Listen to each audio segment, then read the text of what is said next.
살살 살자.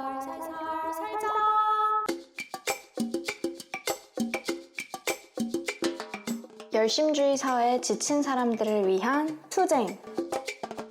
성취보단 행복을 꿈꾸는 사람들을 위한 연대. 안녕하세요. 여기는 살살 살기 운동본부입니다. 안녕하세요. 살살 살기 운동본부의 살살입니다. 이번 한 주도 잘 지내고 계셨나요? 오늘 방송도 제가 게스트 분을 모시고 진행하게 되었는데요. 지금 제 옆에는 게스트 까치님이 나와 계십니다.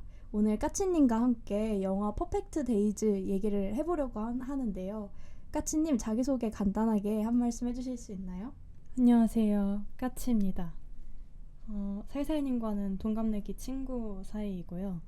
저는 지난 3월에 회사에 입사해서 지금까지 열심히 회사를 다니고 있는 아기 신입사원입니다. 벌써 5개월이 되었네요. 제 사실 신입사원이라기엔 조금 민망할 정도로 시간이 지나긴 했어요. 아, 그래도 신입사원이죠. 그죠? 제가 막내니까. 네. 특히 신입사원이 안정적인 삶을 산다는 게 되게 어렵잖아요. 근데 까치님은 그걸 해내시는 유일한 분인 것 같아요. 제 주위에서. 제가 원래 조금 어딜 가나 무던한 스타일이긴 해요. 저는 고등학교 3학년 때도 막 그렇게 불안해하거나 이런 게 없었고, 그래서 제가 신입사원이어도 크게 달라지는 게 없는 것 같아요. 아, 저는 그런 무던한 부분이 정말 까치님의 부러운 점이고 제가 닮고 싶은 점이거든요. 왜냐면 전 어디서나 그 미치광이인데 근데 그거를 아무도 모르고 저 혼자만 알아요. 저 혼자만 내 내면에서 미치광이가 발동하는데 그건 아무도 몰라서 스스로 고통받는 그런 스타일이거든요. 오늘 까치님을 모시고 영화 얘기를 하면서 까치님의 삶에 대해서도 얘기를 해보려고 하는데, 왜 까치님을 모시고 퍼펙트 데이즈 얘기를 하느냐. 저는 그 퍼펙트 데이즈의 우리 주인공 히라야마 씨가 있잖아요. 네. 그 히라야마 씨의 모습을 보면서 정말 많이 까치님을 생각했답니다. 까치님의 어떤 면모들, 삶을 살아가는 태도들이 히라야마 아저씨랑 너무 비슷한 것 같아서 오늘 그 얘기를 같이 좀 해보려고 해요. 어떠셨나요? 저는 이 추천을 해준 입장에서 긴장이 되기도 합니다. 저는 생각보다 되게 재밌게 봤어요. 왜냐하면 회사에서 다른 동료분이 퍼펙트 데이즈를 관람하셨다길래 어떠셨어요? 했더니 그 공중화장실 프로젝트 홍보 영화였는데 나한테는 그 홍보 영화로서의 그게 너무 강하게 드러나서 조금 아쉬웠다. 영화로서 잘 안 보이고 광고처럼 보여서 조금 아쉬웠다고 하시더라고요. 근데 저도 이제 그 얘기를 들었으니까 이게 광고라는 걸 알아버렸잖아요. 광고는 아니지만 어쨌든 그런 목적성이 있었다는 걸 알아버렸잖아요. 그래서 자꾸 그 히라야마 상의 등 뒤에 있는 도쿄 토일렛이 너무 잘 보여서 조금 아쉬웠는데 근데 그걸 몰랐으면 더 재밌게 봤을 것 같고 되게 편안하고 기분 좋은 영화였어요. 일요일에 보기에 좋은 영화. 이 영화가 한편의 광고 같아서 어색했다. 그런 얘기가 저는 참 신기합니다. 왜냐면 저는 이 영화를 처음 만났을 때 이게 광고라는 걸 전혀 몰랐고 까치님이 얘기를 해주셔서 알았기 때문에 네. 또 그런 게 눈에 안 보였을 수도 있을 것 같은데요. 근데 사실 진짜 누구든 좋아할 만한 영화인 것 같아요. 독립영화 중에도 조금 약간 일상적으로 보기에는 어려운 주제들, 조금 마음을 먹고 봐야 하는 주제를 그리는 경우도 많고 한데 이 영화는 일상을 되게 아름답게 표현을 하다 보니까 보는 사람은 사실 독립영화를 평소에 안 보는 분들도 되게 좋아할 만한 영화인 것 같아요. 네, 그러니까 추락의 해부 같은 영화랑은 약간 다른 거죠. 그죠. 이 영화는 도쿄 공공화장실 청소부인 히라야마의 정말 말 그대로 퍼펙트 데이즈, 완벽한 나날들을 담고 있는 영화인데요. 처음에는 이 영화를 보면서 진짜 히라야마처럼 살고 싶다 이런 생각을 많이 했고, 그런 생각이 이 영화를 함께 보는 젊은 세대들이 공유하고 있는 감각이라는 생각이 들었거든요. 한편으로는 히라야마처럼 사는 것이, 그러니까 그렇게 살려고 사는 것이 아니라 그렇게 살게 되는 것이다. 그러니까 히라야마가 되는 것이다 라는 생각으로 조금씩 바뀌었던 것 같아요. 그리고 이 영화가 저도 이제 까치님에 의해서 알게 되었는데, 아까 전에 그 도쿄 토일렛 프로젝트 네. 만들어진 영화라고 말씀해 주셨죠. 그러니까 진짜 어쩐지 화장실이 너무 예쁘긴 했어요. 도쿄 올림픽을 위해서 화장실 리뉴얼 프로젝트를 했었는데 이제 그 리뉴얼된 화장실을 홍보하는 영화로 이제 빈 벤더스에게 이 영화를 맡겼다고 하더라고요. 저는 이 프로젝트에 흥미를 가졌던 빈 벤더스도 좀 특이한 것 같아요. 어떤 점에서요? 화장실을 홍보한다는 게 아까 말했던 것처럼 그러니까 마케팅 프로젝트의 일환인 거잖아요. 어떻게 보면 영화로 광고를 만들어 달라라는 요구였는데 그게 되게 힙하다라고 생각해서 수락을 했다라는 것이 좀 특이했어요. 그리고 이제 야쿠쇼코지도 인터뷰에서 얘기하는 거 들어보니까 이 프로젝트는 정말 한 번도 해보지 못했던 프로젝트가 될 것이다 라는 생각으로 응했다고 하더라고요. 이 대본을 보고. 저는 보면서 광고 같다는 생각을 해서 그런지 감독이 이게 공공 프로젝트니까 이걸 의뢰한 사람들의 입맛에 맞게 만들어야지 라고 얼마나 생각했을지 궁금하긴 해요. 그런 시선들을 얼마나 고려하고 만들어진 영화인지. 근데 저는 그런 시선을 고려했다고 하더라도 결국엔 정말 인생에 대한 커다란 핵심적인 사상? 본인들의 사유를 담은 거기 때문에 이게 또 온전히 광고로만 남지 않은 명작이 된 것 같아요. 우연의 일치로. 뭔가 그 빈 벤더스 감독의 전작 베를린 천사의 시? 사실 저는 이 영화를 보지는 못했는데 그냥 유명한 영화니까 이것저것 후기를 봐서 그 후기를 보면서 생각이 들었던 거는 그 주제의식이나 뭔가 이 감독이 주목하는 어떤 삶의 모습들이나 태도들이 비슷하다고 생각이 들었거든요. 그 베를린 천사의 시에서 주목하는 것과 이 퍼펙트 데이에서 주목하는 삶이 어떤 검소하고 차분하면서도 단단한 그런 삶들이라고 생각이 드는데 만약에 그런 거를 평소에 이제 그런 시각을 가진 그런 걸 표현하고자 하는 감독이었다면 제가 공공 화장실 프로젝트라고 들었을 때 되게 매력적일 것 같긴 해요. 심지어 그 공공 화장실이 되게 아름답잖아요. 만들어진 공공 화장실들이. 그러면 이 소재가 나의 평소 관심 있는 주제 의식들을 표현하기에 되게 좋은 소재다라고 생각했을 것 같긴 하네요. 지금 보니까. 그러니까 가장 일상적이고 가장 우리 삶 근처에 있는 것인데 숨겨져 있는? 그죠. 그러니까 너무 말씀을 들어보니까 그 감독의 입맛에 딱 맞는 소재였을 수도 있겠다는 생각이 드네요. 그러니까 많은 사람들이 이 히라야마가 정말 실존하는 사람이라고 영화를 다 보고 나서도 생각하고 심지어 빈 벤더스 감독님은 그 포스터에 히라야마에게 보내는 편지, 독일에 돌아와서 다시 히라야마에게 쓰는 편지 이런 걸 포스터에 이렇게 문구로 삼고 있기도 하더라고요. 그러니까 정말 실존하는 캐릭터 같고 진짜 계속 잘 살아갔으면 좋겠는 응원하게 되는 그런 인물이잖아요. 그쵸. 이 캐릭터의 매력은 도대체 뭐였을까? 이런 생각도 많이 하게 됐어요. 맞아요. 매력 요소가 정말 많은 캐릭터인 것 같아요. 네, 정말 여러 가지 요소를 뽑을 수 있겠지만 저는 지금 딱 떠오르는 건 과묵함과 단단함인 것 같아요. 예, 사실 진짜 멋있잖아요. 히라야마 씨의 삶이. 자기를 내보이려면 얼마든지 자랑을 할 수 있는 삶의 스타일들이고 그런 멋이 있는 스타일인데 그런 거를 막 뽐내려고 하지 않고 그냥 진짜 묵묵하게 자신의 삶에만 충실한 거? 그게 진짜 매력적이었어요. 그 히라야마 씨의 삶 안에서 인스타그래머블한 그런 순간들이 너무 많은 거예요. 근데 이분은 아저씨라고 할게요. 히라야마 아저씨는 아무것도 올리지 않죠. 그러니까 저는 업로드 없음이 이 아저씨의 삶을 매력적이게 만드는 것 같기도 해요. 업로드는 없지만 사실 다 영화화되고 있긴 했으니까요. 보여지는 것이긴 했네요, 결국에는. 그죠? 근데 이제 실상으로는 유튜브도 안 해, 인스타도 그죠. 안 해. 정말 그 단절된 또 아날로그적인 삶을 살잖아요. 그래서 이런 모습들이 우리 세대가 동경하는 모습이다. 내 삶을 내가 정말 잘 꾸려나가고 행복하게 살고 있어. 그런 걸 항상 전시하려고 하지. 이거를 나만 즐기려고 하지 않는 그런 사람들이 많으니까. 저도 그렇고. 그러다 보니 이 캐릭터를 좀 동경하게 됐던 것 같아요. 맞아요. 그런 부분이 있는 것 같아요. 히라야마 씨가 어떻게 저렇게 이 같은 시대를 사는 게 아닌 것처럼 보일 정도로 너무 독립적이고 이 디지털과 멀어 보이니까 그래서 저한테는 좀 비현실적으로 느껴지기도 했어요.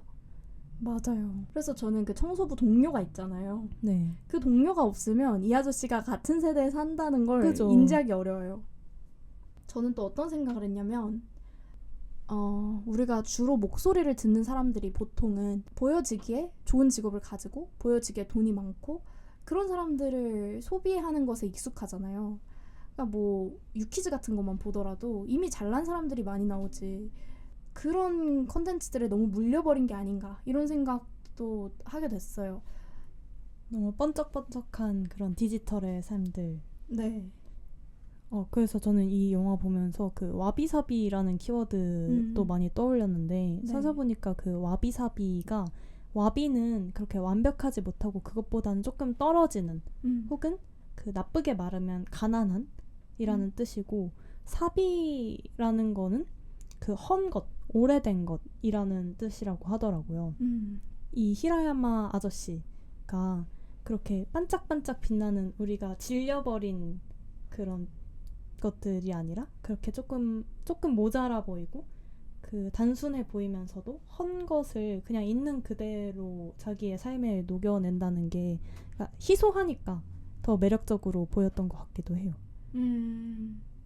와비사비라고 하는 키워드에 좀 걸맞는 히라야마 씨 말고 또 다른 사람이 있을까요? 실제 실존 인물이어야 하나요? 캐릭터도 좋을 것 같아요. 와비사비. 패터슨이라는 영화의 패터슨 씨도 좀 와비사비에 비록 이제 일본인은 아니지만 걸맞는 인물이지 않을까 싶긴 해요. 그분도 되게 단순하고 반복된 삶에서도 그걸 예술로 승화시키는 삶을 살고 있잖아요. 와비사비도 되게 그렇게 일상적이고 별거 아닌 것처럼 보이는 것들을 예술로 승격시키는 그렇게 바라보는 게 와비사비인 거니까 그런 면에서 되게 비슷하지 않은가 싶네요.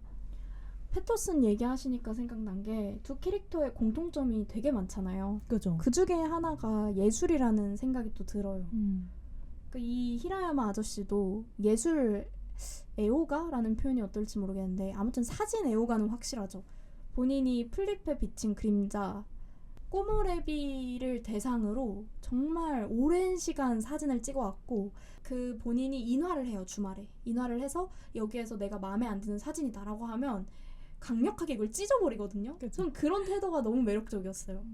그리고 그거를 아주 꼼꼼하게 그 작은 통 안에다가 넣어놓는데 그 넣어놓는 통이 진짜 수백 개는 있는 거예요, 집에. 그렇게 취미라는 것이 잠깐 하다 마는 것 이런 게 아니라 오래 응축되어 있어서 취미가 아닐 수 없는 것에 대한 또 동경도 사람들한테 있기 때문에 그 아저씨의 그런 엄청 오랫동안 쌓아놓은 취미와 취향 같은 것들이 되게 매력적이어 보였던 것 같아요.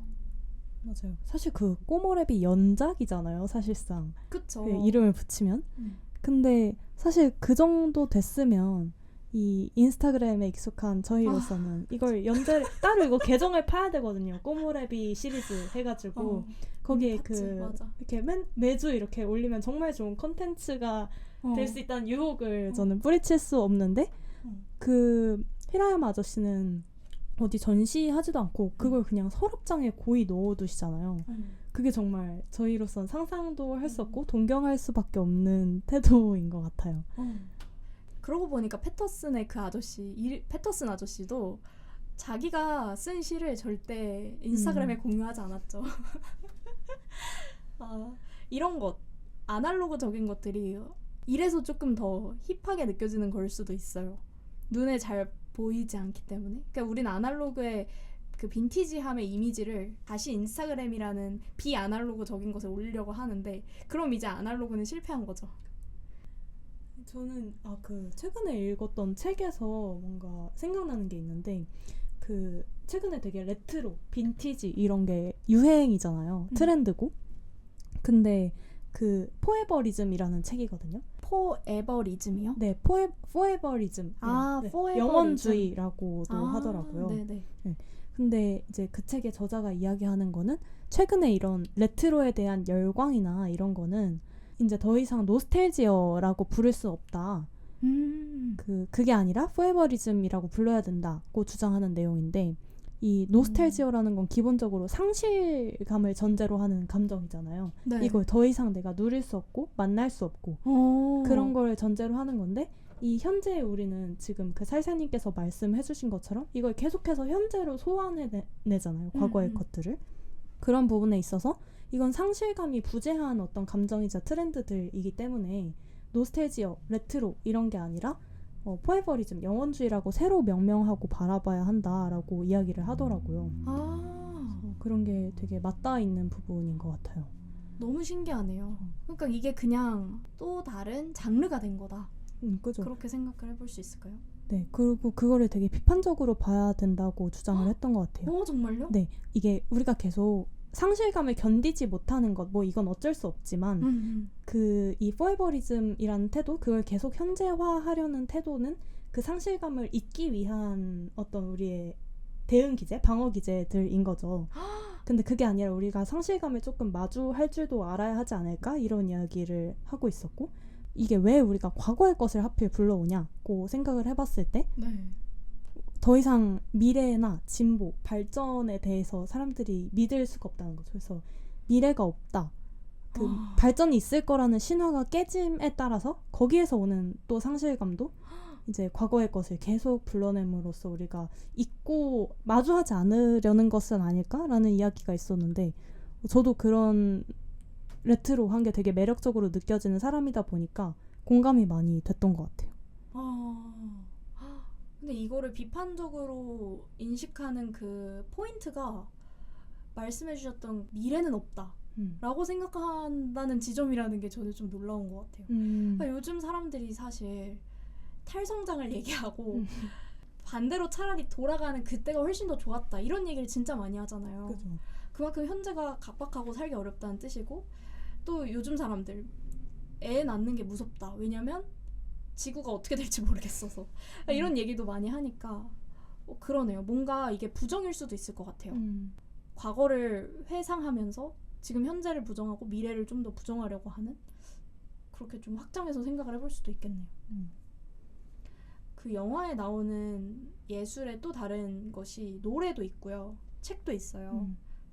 그 영화에 나오는 노래들은 주로 히라야마 씨가 차에 탑니다. 아침에 일어나서 본인의 봉고차에 타서 그 카세트 테이프 이것도 아날로그죠. 카세트 테이프로 하나하나 자기 본인이 선택한 노래를 선곡해서 트는 거예요. 그럼 우리는 그 아저씨의 출근길을 함께 하는 거죠. 노래와 함께. 이 아저씨의 사운드 트랙 얘기도 안 해볼 수 없을 것 같은데 주로 이제 60, 80년대 팝송이거든요. 이 중에서 좀 좋았던, 정말 영화 너무 잘 어우러졌다 싶었던 노래가 있었나요? 저는 그 예고편에도 깔렸던 노래가 그 퍼펙트 데이였어요. 그래서 퍼펙트 데이가 기억에 남고, 또 그 마지막 장면에 필링 굿 노래도 되게 좋은데 저한테는 조금 너무 무겁고 중후하긴 했어요. 근데 그 영화랑은 정말 잘 어울린다 생각했습니다. 노래 가사들을 보면은 퍼펙트 데이 그 노래도 그냥 하루에 와인 한 잔, 그리고 너가 있다는 거가 삶의 가장 완벽한 나를 만든다. 그러니까 어떤 사소한 인물, 사소한 물건들, 사소한 하루가 내 삶을 완벽하게 만든다. 그런 내용이라서 되게 잘 어우러졌던 것 같아요. 가사들도. 그런 가사였군요. 전 가사 몰랐는데. 그러니까 정확하진 않습니다. 저는 또 좋았던 노래가 그 히라야마 아저씨의 그 동료 청소부 타카시가 있어요. 네. 타카시의 여자친구 같이 듣는 있어요. 노래. 네. 그 여자친구랑 같이 듣는 노래가, 이것도 참 정확하진 않은데 일본 노래였거든요. 영어로 번역을 하자면 블루피쉬 이라는 제목의 노래였던 것 같아요. 근데 이 노래가 그 아저씨랑 여자친구랑 같이 듣는 그 장면이 묘했어요. 그러니까 묘했다라는 표현이 되게 잘 맞을 것 같은데 그 타카시의 여자친구가 이 아저씨의 카세트 테이프 중에 하나를 훔쳐간 거예요. 그리고 자기가 집에 가서 듣고 싶다고 해놓고 하루 뒤에 죄책감에 시달리면서 카세트 테이프를 가지고 아저씨한테 돌아와서 이거 한 번만 더 듣고 가게 해달라 이러고 틀어주거든요. 그래서 그 노래를 함께 듣는 그 장면이 묘하고 뭔가 이상한 느낌을 자아냈거든요. 그 장면 어떠셨나요? 저도 그 장면이 조금 튀긴 했던 것 같아요. 영화 전체 분위기랑은 조금 다른, 확실히 다른 분위기를 자아내는 장면이었기 때문에 저는 사실 지금 기억도 못하고 있었어요. 왜냐하면 너무 튀는 장면이라 자연스럽게 잊고 있었던 것 같아요. 영화 전체에 보통 전체적인 감상이나 주제의식을 생각하게 되니까 영화관 밖을 나와서는 튀는 장면이라서 기억에서 사라져 있었던 장면이네요. 그 장면을 보면서 또 여러 가지 생각을 했던 게 타카시의 여자친구는 20대 아주 어린 여자잖아요. 그 어린 여자가 60대의 할아버지? 아저씨 남성에게 이제 뽀뽀를 한단 말이에요. 그 노래를 들으면서. 그거가 그냥 애정의 측면으로 그려지지 않았다? 라는 것이 여러 가지 생각을 하게 됐던 것 같아요. 이 아저씨 주위에 있는 여자들이 이제 몇몇 있어요. 이 아저씨가 매일 주말마다 가는 선술집 그 사장님 마마가 있어요. 그 마마를 이 아저씨가 좋아하거든요. 근데 그 마마도 이 아저씨에게 좀 호감을 느끼고 있다라는 장면들이 얼핏 보이고요. 그 아까 말했던 그 타카시 여자친구와의 뽀뽀 장면도 있었고, 조카인 니코가 찾아왔을 때 그 니코가 아침에 옷을 이렇게 벗고 갈아입으려고 하거든요. 그럴 때 이 아저씨가 본인의 조카인데 되게 어색해하면서 헐레벌떡 막 1층으로 뛰어내려오는 그런 장면이 있어요. 여자들이 이 아저씨에게 호감을 느낀다, 여자 캐릭터들이 이 아저씨에게 호감을 느낀다라는 걸 의도적으로, 조금 어떻게 보면 약간 성적으로 호감을 느낀다? 라는 것도 저는 타카시의 여자친구의 볼뽀뽀에서 좀 느껴졌거든요. 그런 걸 좀 의도적으로 배치를 하고 있다라는 생각도 들었던 것 같아요.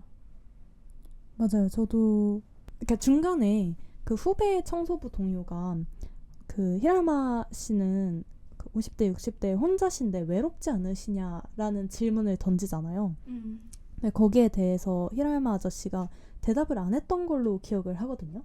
평소처럼 그냥 과묵하게 계셨죠. 막 대답을 피했다기보다는 과묵하게 계셨는데, 근데 그런 것들로 미루어 봤을 때 이 영화가 조금 강박적으로 이 히라야마 아저씨가 이곳으로 떠밀려온 게 어쩔 수 없어서 결혼을 안 하고, 그러니까 아무도 나를 좋아하지 않아서 결혼을 안 했다거나, 아니면은 내가 뭔가 배우지 못해서 선택지가 없어서 청소부 일을 하는 것처럼 보이지 않게 만들기 위해서 너무 강박적으로 여러 가지 장치들을 설치하고 있는 게 아닌가? 라는 생각이 들어서 저도 그 부분은 조금 아쉬웠던 것 같아요. 예를 들면 또 어떤 장치들이 있었을까요? 뭔가 말씀해주신 그 여성들의 사랑을 받는 이제 아저씨다라는 부분 외에도 누이 동생을 봤을 때 이게 비서가 같이 있는 차를 타고 오잖아요. 이 사람이 과거에는 부유한 사람이었음을 보여주는데, 이게 부유하게 계속 살 수도 있었지만 그렇지 않고 이 사람이 청소노동이라는 직업을 선택했다라는 부분이라든지, 아니면은 그 자주 가는 선술집 사장님이 얘기하듯이 이분은 왠지 인텔리인 것 같아요. 대학도 나왔을 것 같아요. 근데 이렇게 교육을 받았음에도 불구하고 뭔가 육체 노동을 선택했다든지 이런 식의 맥락이 깔리고 있다는 게 뭔가 이렇게 해야만 이 캐릭터가 드러날 수 있고 매력적으로 그려지지 않을까? 라는 선택들이었던 것 같아가지고, 그런 게 물론 당연히 뭐 대학 나와서 청소를 할 수도 있죠. 근데 그게 너무 여러 가지 장치들이 한 번에 나오니까 좀 강박적으로 보여서 그게 좀 아쉬웠다. 네. 사실은 이랬는데 맞아요. 주체적으로 어떤 것을 선택한 거야. 그런 식으로 사람의 매력을 만들려고 했던 것 같아요. 이 캐릭터의 매력을. 모든 것에 대해서 변명하고 있는 느낌이 들었어요. 저는. 빈 벤더스 감독님이 들으면 참 슬퍼할 것 죄송합니다. 같긴 그래서 저는 그 베를린 천사의 시를 나중에 기회 되면 꼭 보고 싶어요. 지금 OTT 감상할 수 있는 OTT가 없는 것 같더라고요. 그래서 플랫폼에 올라온다면 꼭 챙겨보고 싶은데 이게 이 음. 공공성을 띄어야 하는 작품이다 보니까 이게 조금 더 쉽게 말해줘야 되고 조금 더 대중성을 잡아야 되고 이런 부분이 어쩔 수 없이 작용을 한 건지 아니면 원래 그렇게 완전 무결한 캐릭터를 선호하는 분인지 궁금해가지고 다음에 기회가 되면 꼭 그 다른 작품들을 좀 보고 싶더라고요. 맞아요. 사실 어떻게 보면은 판판하게 얘기하자면 이 아저씨는 혼자 사는 빈곤 노년입니다. 독거, 빈곤, 노년. 정말 이 세 가지 키워드가 우리 삶에서 너 저렇게 살래? 이렇게 얘기할 때 너 결혼 안 하면 저렇게 된다? 막 이런 식으로 겁주듯이 얘기하는 그 삶이잖아요. 근데 이 아저씨의 삶에 아름다움이 있는 이유는 예술이 있는 거기 때문인데 그 예술을 누릴 수 있는 이 아저씨의 환경이 있어요.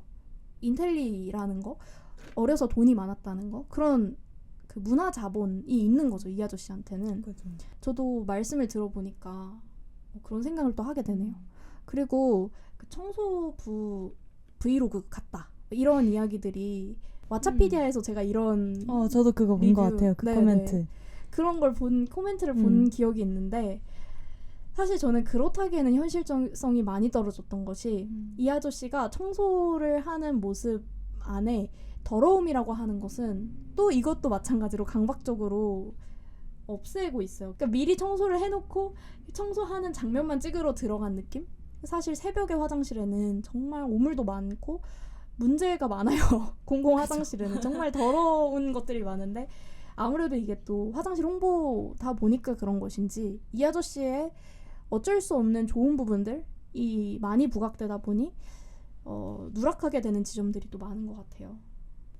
이렇게 강박적으로 더러운 것을 보여주지 않고 그런 부분에서 되게 일관성이 있는 것 같아요. 근데 저는 오히려 그런 면에서 브이로그 같다고 생각을 했어요. 아, 맞네? 네.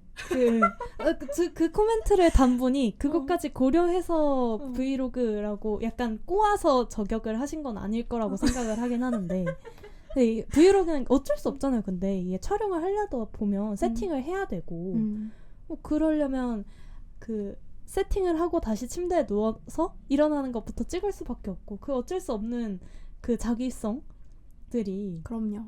있을 수밖에 없는 것 같은데, 그게 영화에서도 그대로 반영되지 않았나 싶네요. 정말 너무 웃기는 얘기입니다. 저도 브이로그 찍어봤잖아요. 네. 유튜버로서.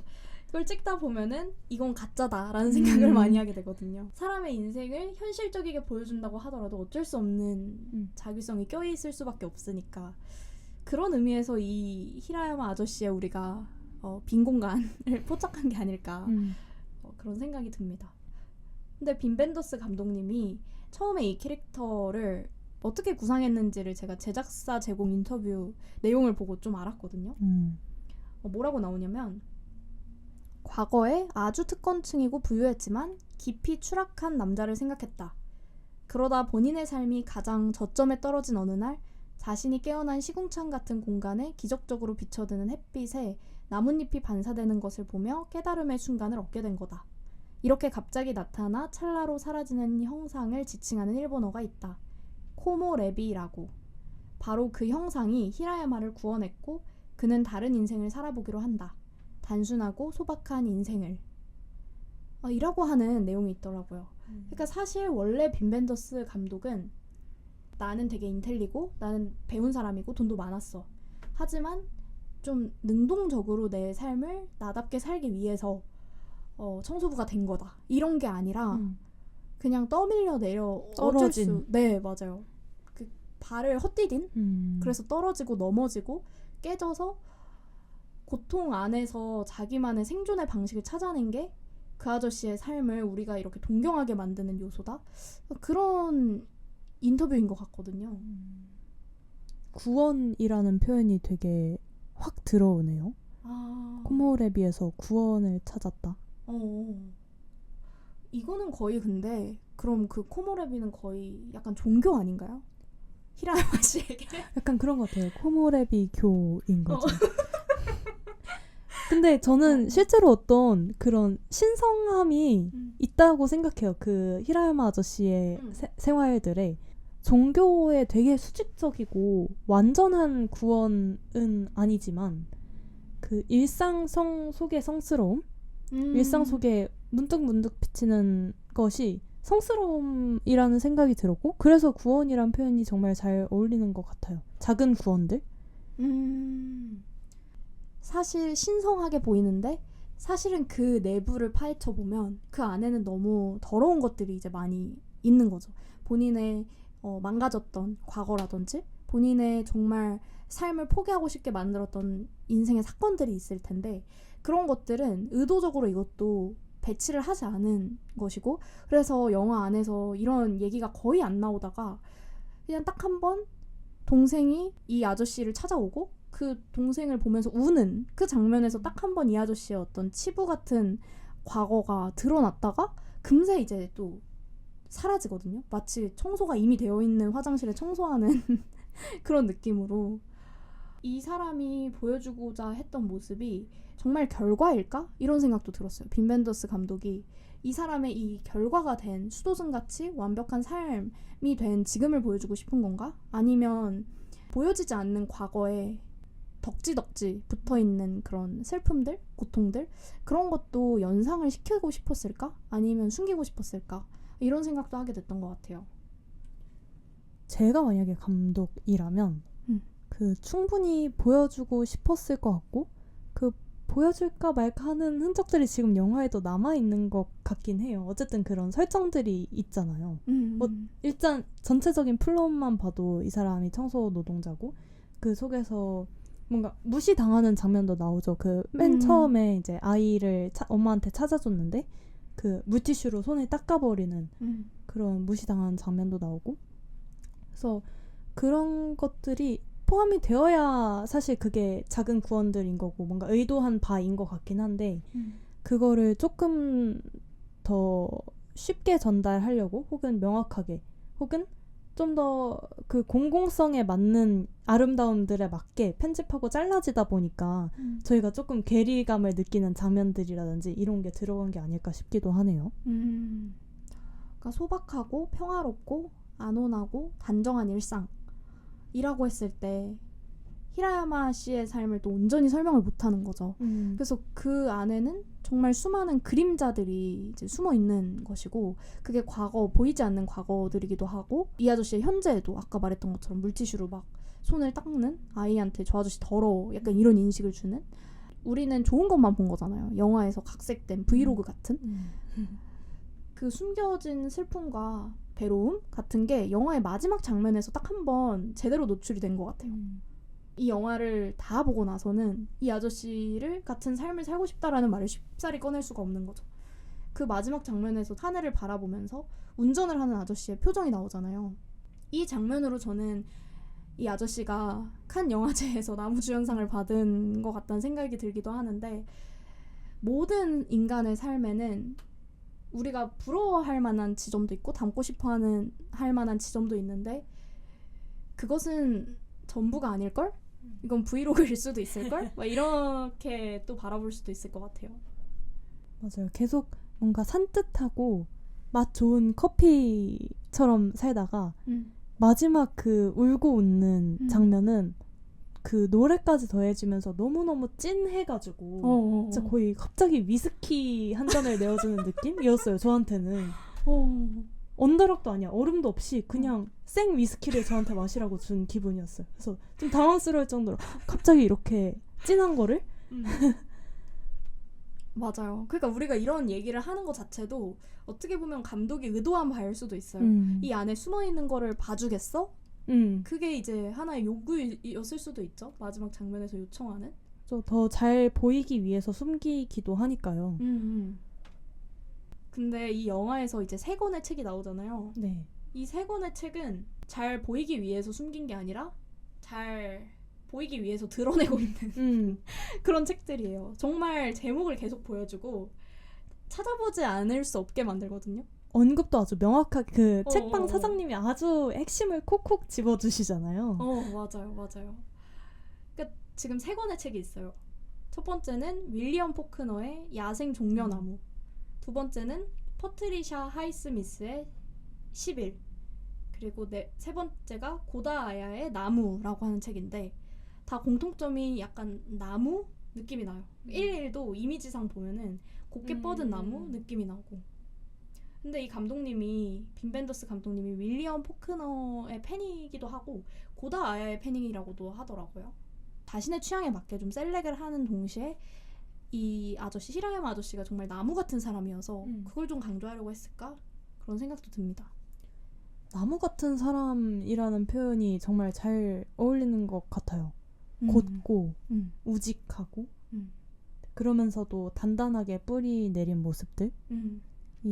사실 빈 벤더스 감독이 계속해서 그려내고 싶어하는 삶인 것 같기도 하고요. 추구미인 걸까요? 약간 그런 거 아닐까요? 되게 매력적이잖아요. 추구할 만하죠. 그런 나무 같은 삶. 맞아요. 근데 이게 저는 그렇게 되고 싶어서 될 수 있는 게 아닌 것 같아요. 쓴맛, 단맛, 신맛 다 인생에서 겪어본 사람만이 이렇게 할 수 있겠구나. 어떻게 보면 세월의 힘일 수도 있는데 또 모든 노년이 다 이렇지는 또 않으니까요. 일단 건강한 신체 그리고 일상을 너무 무너뜨리지 않을 만큼의 고통 그리고 루틴의 힘이 아니었을까. 어느 정도는 저도 맞다고 봅니다. 그럼 우리 루틴의 힘에 대해서도 좀 얘기를 해볼까요? 루틴의 힘. 네, 이 아저씨의 삶은 평일과 주말이 루틴 있게 흘러가요. 물론 영화에서는 정말 그 루틴만 보여주면 약간 지루할 수 있기 때문에 계속 첨가물처럼 인물들이 등장을 하고 사건들이 등장을 하지만요. 맞아요. 항상 같은 곳에 가서 같은 메뉴를 먹는 듯하고 같은 환대를 받고 같은 서점에 가는 장면이 반복해서 나오죠. 근데 실제로 그런 것들이 이 아저씨, 히라야마 아저씨의 삶을 단단히 지지해주고 있는 것 같다는 생각이 들었어요. 물론 말씀해주신 것처럼 계속해서 균열도 있고 틈입이 있지만 그 항상 반복하는 것들을 그 속에서도 놓지 않으려고 하는 것이 아저씨의 삶을 더 멋있게 만드는 거 아닌가? 라는 생각이 저도 들었습니다.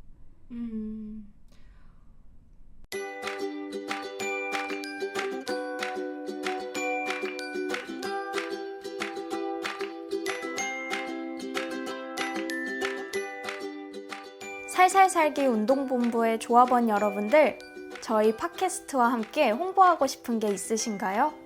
음원 광고부터 브랜디드 컨텐츠까지 광고 주시면 제가 알차게 담아볼게요. 그리고 팟캐스트에서 나누고 싶은 사연, 후기, 게스트 지원 모두 메일로 보내주세요. salsalzee@gmail.com 살살살지@gmail.com입니다. 저희 팟캐스트를 가장 빠르게 만나보실 수 있는 인스타그램 계정 살살살지도 함께 팔로우 해주세요.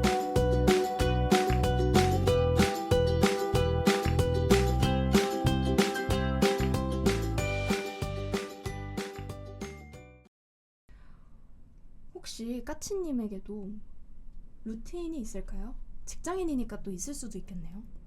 제가 만들지 않아도 아마 루틴이 생기게 되죠. 저도 이제 평일에는 일하고 9시부터 6시까지 일하고 주말에는 쉬고 이거를 반복을 하니까 제가 원하지 않아도 루틴이 생기긴 생기는 것 같은데 루틴을 만들어야지 하고 반복하는 건 아닌데 자연스럽게 그렇게 해보니 좋아서 일상에 추가되고 고정되는 것들은 몇 가지가 있는 것 같아요.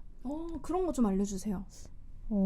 일단 저는 그 살살님이 언급하셨던 그런 그 저널 쓰는 거 있잖아요. 저 오늘도 그 노트 있거든요. 그래서 그 노트를 저도 매일 작성을 하고 있고.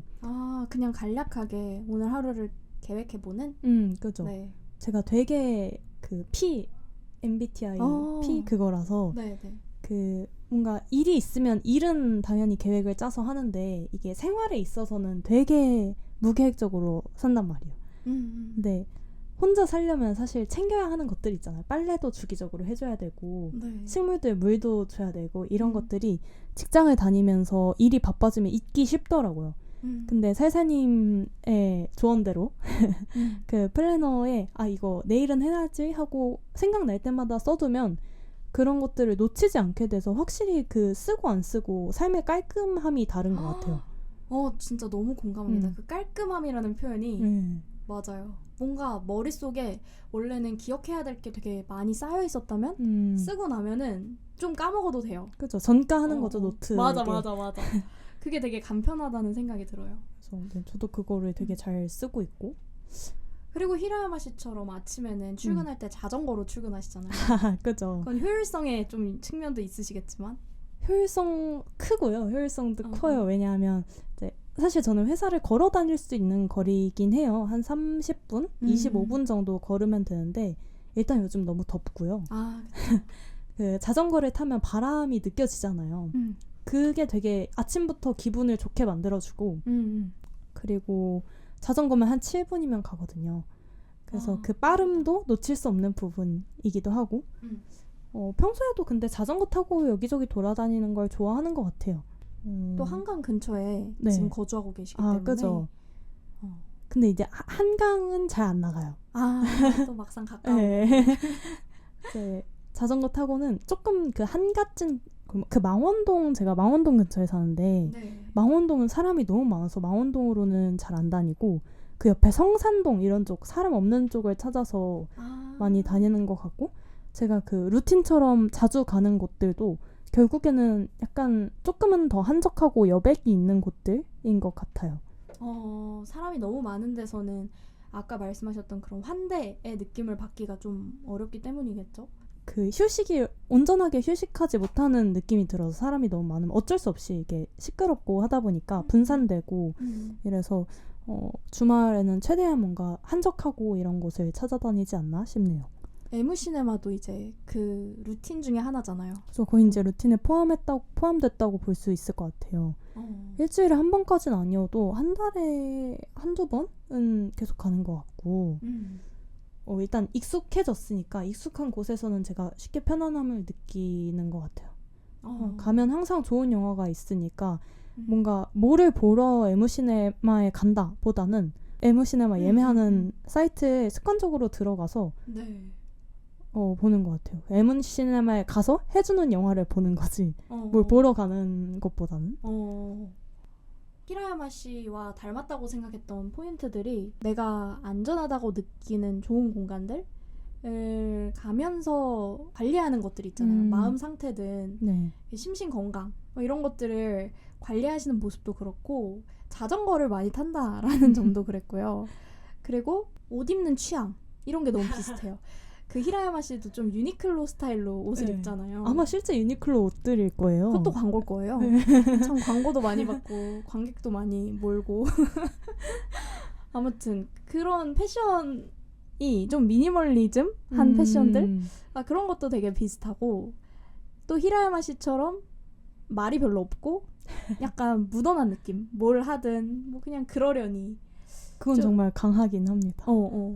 그리고 또 무엇보다 본인이 하는 일을 그냥 즐겁게 한다는 거. 그 히라야마 씨도 와 즐겁다 이러면서 하진 않아요. 그냥 맞아요. 가거든요. 가야 하니까 가고 가서 내가 할 수 있는 최선을 다하고 근데 저는 까치님의 모습도 좀 그런 것 같아요. 그냥 가니까 가고 내가 여기에서 내가 할 수 있는 만큼 다 하고 이렇게 하려는 의지? 일에 대한 어떤 의지 같은 것들? 그런 것도 되게 비슷하다? 그런 생각이 들었어요. 까치님이 화분이 집에 진짜 많잖아요. 히라야마 씨만큼은 아닐 거예요. 히라야마 씨는 정말 많아요. 그 계속 데려오시잖아요. 나무 밑에서. 저 그 장면이 제일 행복했어요. 그 이렇게 삽으로 퍼가지고 들고 오는 그 장면이 있거든요. 그 신문지에 소중히 싸가지고. 근데 저는 저 작은 것들이 어떻게 저만큼 컸지 싶을 만큼 히라야마 씨가 그 화분에 대한 애정이 진짜 커요. 작은 걸 데려와서 크게 키운단 말이에요. 그러니까 이렇게 화분을 잘 관리하고 매일 아침마다 아름다운 것들 보고 그런 것도 닮아있는 포인트인 것 같아요. 빈 벤더스 감독하고 취향이 잘 맞는 것 같아요. 식물들 근데 정말 너무 좋지 않나요? 오늘도 아침에 애들 분무해주고 이렇게 얼마나 자랐나 보고 나왔는데 열심히 자라는 거 보면 너무 기특해요. 기특해서 그 정말 한 아이만 들여놔도 일상에 치이는 것에서 조금 환기될 수 있는 느낌을 주는 것 같아요. 식물들이. 저는 식물을 키우면 어떤 느낌이냐면 내가 일상에 해야 할 일이 하나 더 느는 느낌. 또 치여요 거기에. 얘를 죽이면 안 돼. 살려야 돼. 막 이러면서. 실제로 많이 죽이시나요? 죽이진 않아도 애들을 행복하게 못하는 것 같아요. 애들이 좀 시들시들해요. 주로 저희 집에서는. 저희 애들도 막 그렇게 항상 싱싱하고 이러진 않아요. 근데 저는 또 그 죽으면 어쩔 수 없구나. 나랑 운명이 아니구나. 슬프지만 뭔가 막 그렇게 부담을 느끼지는 않는 것 같아요. 그 아이들의 관리에 있어서. 그냥 내가 할 수 있은 만큼만 또 하자. 네. 그죠.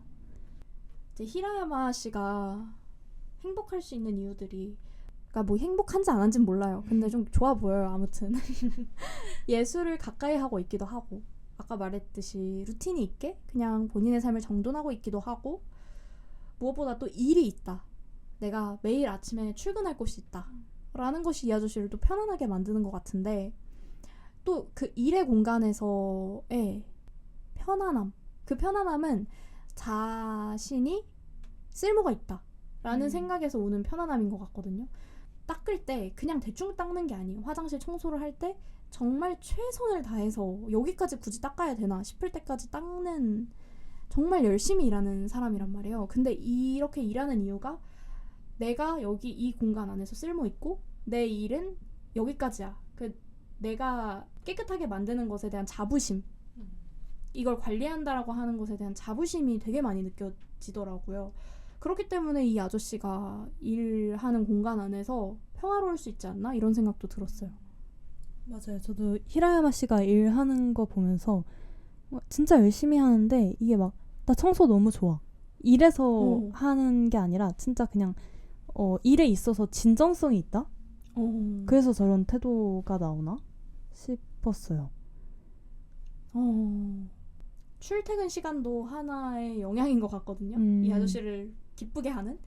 아침에 출근해서, 아니 새벽에 출근하죠. 새벽에 해가 뜨기도 전에 출근을 해서 오후 한 2-3시? 오후 2-3시쯤에 퇴근을 한단 말이에요. 그러면 남는 여유 시간이 너무 많은 거예요. 뭐든 할 수 있는, 목욕도 갔다가 밥도 먹다가 책도 읽다가 아주 자유로울 수 있는 시간. 그러니까 마치 그 무라카미 하루키의 루틴처럼 새벽 4시부터 12시까지 글을 쓰고 나머지 시간은 자유, 약간 이런 식으로 새벽 생활자라는 점이 이 아저씨를 또 기쁘게 할 수도 있겠다, 이런 생각도 들었어요. 맞아요. 히라야마 아저씨가 정말 잘 맞는 업을 찾은 거죠. 잘 맞는 직장을. 그런 의미에서는 전역형 인간에겐 정말 괴로운 일자리일 거 아니에요. 그쵸. 그래서 이 아저씨가 그 동료 타카시 군이 청소를 갑자기 안 나오게 되거든요. 진짜 무책임한 사람이에요. 그래서 갑자기 청소를 안 나오게 돼서 본인이 이 타카시 군의 일까지 다 하다 보니까 6시 넘어서 오후 7시 막 이때 일이 끝나버린 거예요. 그 날에는 집에 와서 되게 슬퍼하는 듯한 표정이 보여요. 괴로워하는 화도 듯한. 내죠. 처음으로 화도 내요. 잔잔하게 화를 내긴 하지만. 그래서 이 아저씨가 이 일을 어느 정도 본인의 컨트롤 안에서 또 할 수 있다는 것도, 좋은 행복한 노동자라는 것도 이 아저씨의 행복에 많이 기여를 하는 것 같습니다. 맞아요. 얼마 전에 논문을 읽다가 일에 의미 부여를 하는 것과 관련해서 이것저것 자료를 찾아보다가 어떤 논문을 읽었는데, 그 논문에서도 강조하고 있는 게 주체성, 그리고 인정받는 것, 어떤 능력을 인정받는 것, 그리고 존중받는 것이 일을 의미화함에 있어서 되게 중요한 3가지 요소다라고 많은 논문들이 그 3가지 요소를 강조를 하더라고요. 근데 그러면서 이제 일에 의미 부여를 할 때 그 노동자, 행위자가 주체적으로, 창의적으로 일에 의미 부여를 해나가기도 하지만, 그런 면에 있어서 이 아저씨는 되게 자신의 일에 의미 부여를 하고 있는 사람인 것처럼 보여요. 근데 그 동시에 그 일의 환경이 이 노동자의, 행위자의 의미 부여 작업에 많은 영향을 끼치고 그거를 제약한다고 나와 있었어요. 근데 딱 그게 들어맞잖아요. 이 아저씨가 혼자서 모든 일을 도맡아서 하게 되는 순간 이렇게 긍정적으로 일을 하던 아저씨도 그 한계를 넘어서 버리게 되는 거죠. 그래서 이 조건들과 아저씨의 의미화 작업이 그 잘 균형을 이루고 있지 않았나? 전반적으로는 그 하루 빼고는 그렇게 생각이 들어서 그게 또 아저씨를 행복하게 해주는 조건과 요소들 중에 하나구나라고 생각을 했어요. 그래도 까치님은 일을 되게 제가 아는 사람들 중에 가장 편안하게 받아들이고 편안하게 하시는 분 같거든요. 까치님도 본인만의 이유가 있다고 생각하세요? 내가 일을 그래도 왜 편안하게 할 수 있는가? 일단 저는 제 일을 조금 좋아하고요. 그러니까 히라야마 아저씨처럼 그 대단한 소명 의식이 있는 건 아니에요. 이 일로 공동체에 공헌을 하겠다. 사회에 긍정적인 영향을 주겠다. 이 정도의 어떤 사명감을 가지고 하지는 않고 히라야마 아저씨가 아침형 인간이라서 아침에 되게 행복하게 일어나서 자기에 맞는 일을 찾은 것처럼 저한테도 이 환경적으로 여기가 잘 맞는다는 생각이 들어요. 사실 저는 제가 좋아하는 거는 공부하는 거거든요.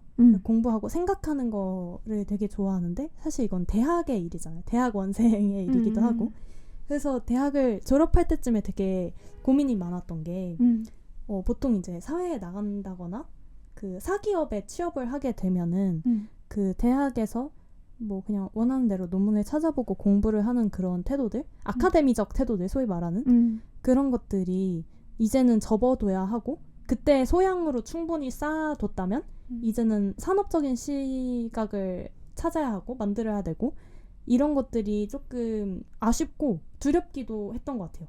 이 태도를 내 좋아하는 태도를 접어둬야 하는 거, 더 이상 추구하면 안 된다는 거가 아쉬워서 그 약간 고민이 많았었는데 그러다가 지금 일하는 회사를 알게 된 거죠. 네, 여기서는 제가 좋아하는 그런 태도들이 좀 더 개발하고 추구하면 좋은 것이라고 이야기를 하시거든요. 왜냐하면 그 인문학적인 것들을 계속 잡고 공부해 나가는 것이 미덕이 되는 회사거든요. 그러니까 그런 것들이 저를 되게 행복하게 일할 수 있게 만들어주는 것 같아요.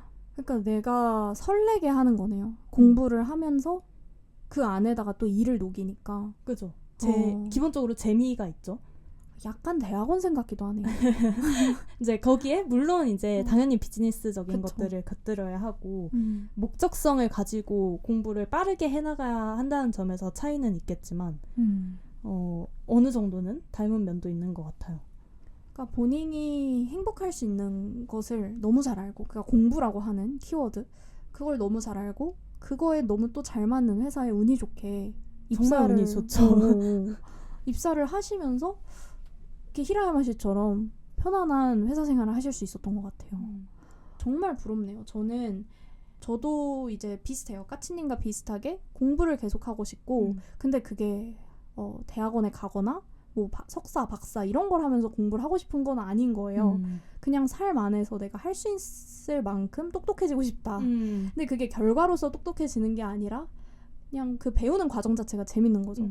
그러고 싶다라는 생각이 있는데 일을 하면서 그걸 병행한다는 게 너무 힘들어서 그리고 또 불안하기도 하니까 왜냐하면 공부라는 거는 좀 여백의 공간이잖아요. 이걸로 내가 뭘 할 수도 없고 될 수도 없고 그냥 하는 거다 보니까 취미의 영역인 거죠. 이제는 일과 연결이 맞아요. 없는 그래서 이걸 동시에 하고 있는 까치님이 참 부럽기도 합니다.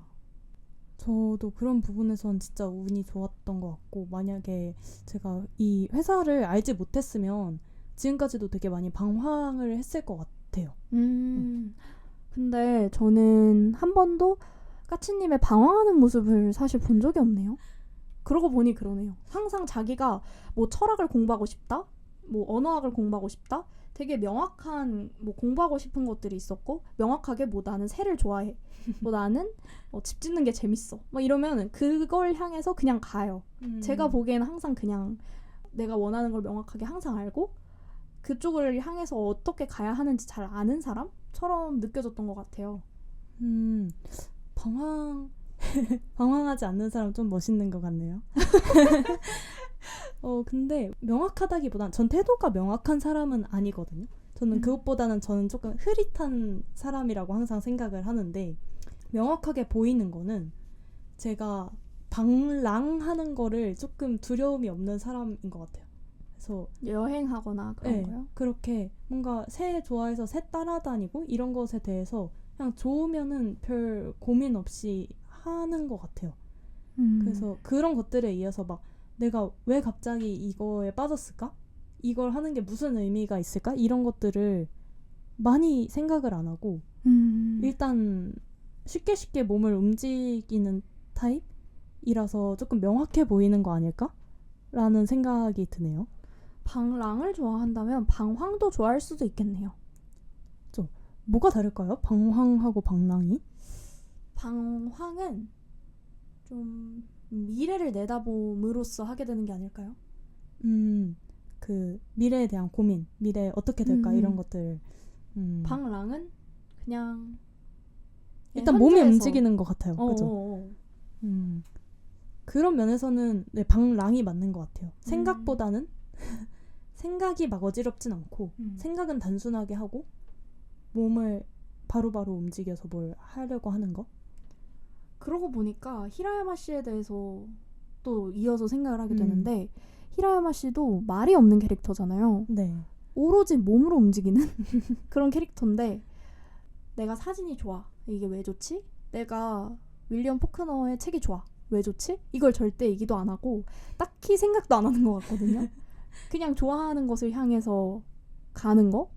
그냥 내가 좋아하는 게 있으면 그걸 몸으로 체화해서 이유를 찾는 사람인 것 같았어요. 이거 어디다 써먹지? 이런 고민을 절대 하지 않는 것 같아요. 그냥 좋으면 좋은 거지. 이렇게. 지금은 지금이니까요. 다음은 다음이고. 맞아요. 지금은 지금, 다음은 다음은 저는 약간 코미디처럼 들리기도 했거든요. 그 대사가, 그 노래가. 왜 그러냐면 너무 말도 안 돼서. 말이 안 된다고 생각하세요? 그러니까 그런 생각 자체를 어떻게 할 수 있을까? 그러니까 지금은 지금, 다음은 다음은 모든 사람들이 얘기하고 있는 진실이긴 한데 그 진실을 추구한다는 게 참 말이 되나? 그런 의미에서 너무 코미디다 이거. 너무 비현실적이다. 네네네. 웃겼던 것 같아요. 물론 이제 좋은 장면이긴 하지만 제 입장에서는 와 어떻게 저렇게 살 수 있지? 그런 생각? 근데 저도 그 장면에서 웃음이 나왔던 기억이 있네요. 되게 천진하다고 느꼈던 것 같아요. 그렇게 웃으면서 외치는 게 그 구호를 반복적으로 외치는 장면이 천진하고 귀엽다. 맞아요. 생각이 들었던 것 같아요. 진짜 귀여웠어요. 네. 그리고 인생에 어떻게 보면 진실이기도 하죠. 가장 다가가기 어려운 진실. 원래 진실은 다가가기 어려우니까요. 그럼. 우리 그 나무 얘기도 좀 한번 해볼까요? 코모레비가 나뭇잎 사이로 비치는 햇빛이라고 하는 뜻이란 말이에요. 일본의 고유한 단어예요. 우리나라에도 이거랑 비슷한 단어가 또 있더라고요. 볕위라고 하는 단어인데. 볕위요? 볕위. 뉘? 네. 볕위가 작은 틈을 통하여 잠시 비치는 햇빛 혹은 그늘진 곳에 미치는 조그마한 햇볕의 기운. 세 번째 뜻이 너무 신기한데 다른 사람으로부터 받는 보살핌이나 보호라는 뜻도 있어요. 되게 따스한 단어처럼 느껴지죠. 그러네요. 근데 이 코모레비라고 하는 단어가 영화의 맨 마지막 부분에 나와요.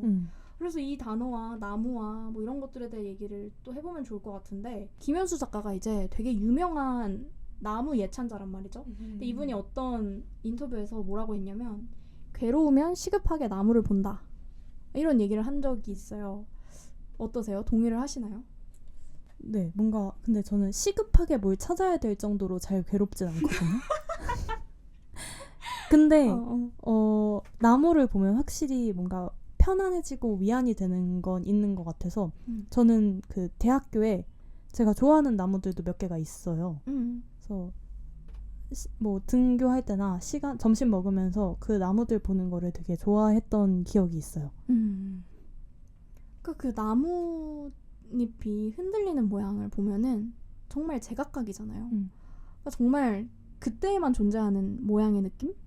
그리고 그 빛도 마찬가지예요. 코모레비도 나뭇잎 사이로 비치는 햇빛을 이게 완전 덕질하듯이 매일 찍는 이유가 있을 거 아니에요. 정말 딱 지금만 볼 수 있는 풍경이기 때문에 또 그런 것 같거든요.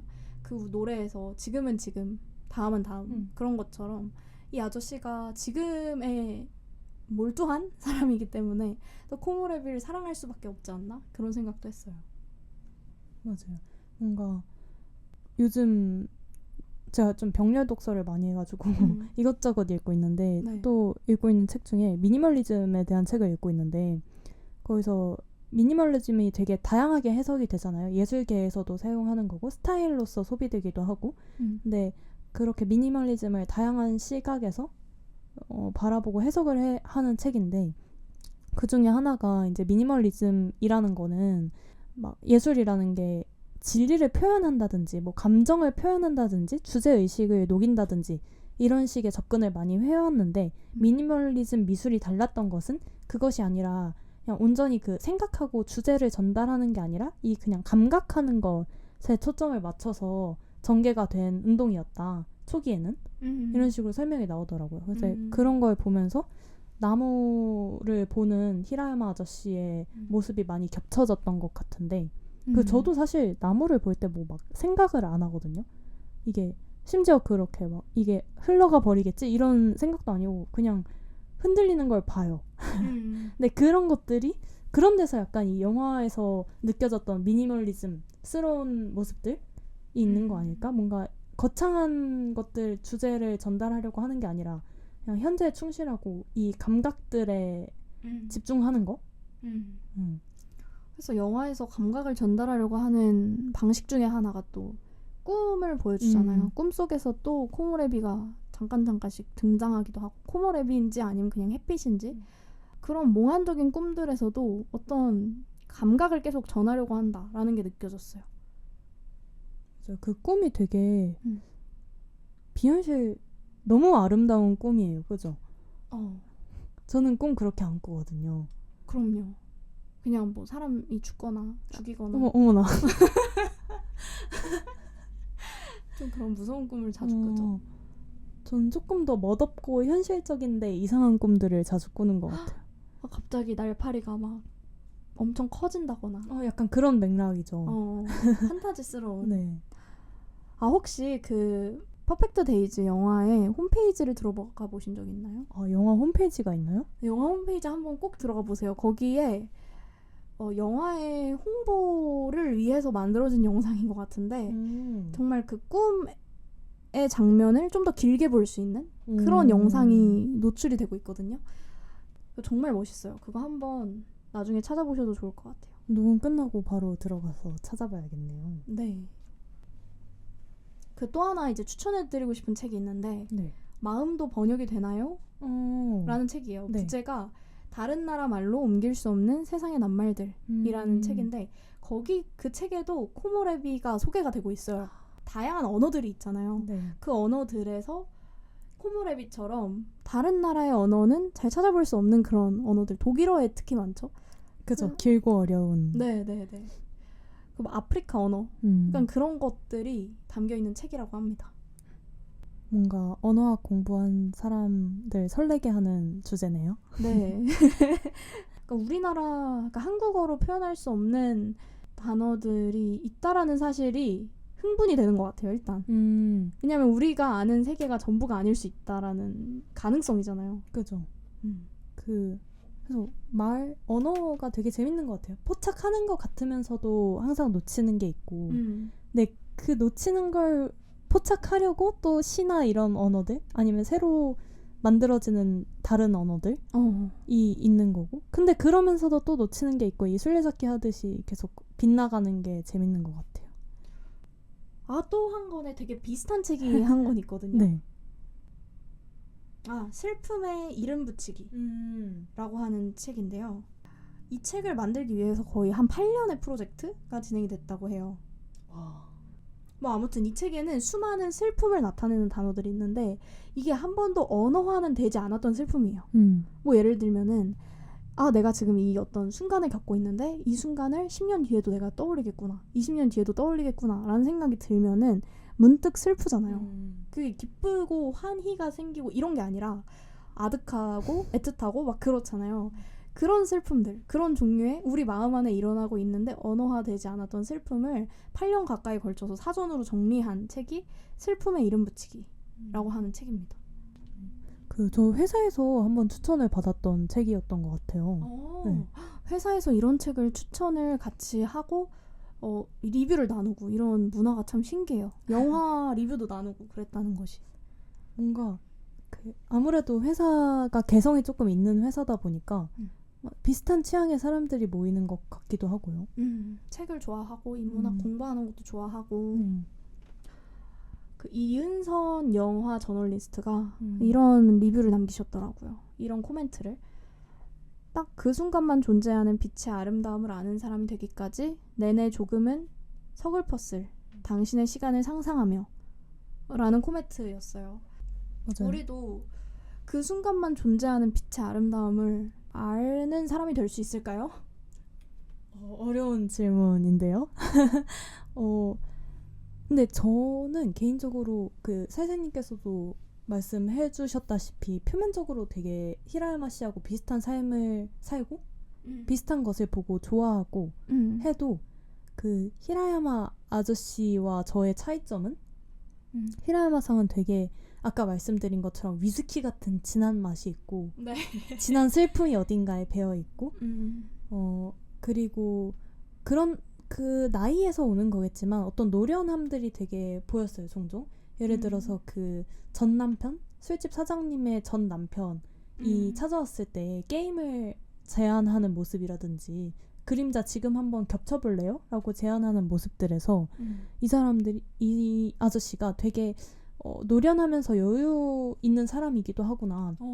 그런 데서 이 아저씨의 어떤 세월이나 어떤 그 안에 있었을 슬픔들이 보이기도 했는데 저는 아직 뭐 나이도 나이겠지만 그런 게 많이 없었던 것 같아서 그 노련함은 확실히 없는 것 같아요. 그러니까 표면적으로는 이 아저씨처럼 살 수 있겠지만 정말 진한 것이 있다. 그 우리가 깊이가 모르는. 있는 거죠. 히라야마 씨는 욕심이 없는 것 같아요. 기본적으로 뭔가를 더 이루겠다는 거, 더 나아지겠다는 거, 그냥 지금 이대로가 좋아. 저는 아직 그 정도 경지에 이르는 생각을 하지 못해서 그래서 나뭇잎의 아름다움, 그런 코모레비를 보면서 한숨 돌리는 거, 주위에 더 따뜻한 것들을 사랑하고 도와주려고 하는 거, 그런 마음이 많이 부족할 수밖에 없죠. 여유가 많이 부족하니까. 어떤 이상이 높으면 거기에서 오는 조급함이 있을 수밖에 없으니까요. 그러니까요. 그래서 히라야마 씨에게 우리가 좀 배워볼 수 있는 것은 삶에 있어서 우리가 이룰 수 있는 것도 별로 없고 존재함으로 인해서 의미는 없다. 그냥 사는 것이다. 그런 것일 수도 있겠어요.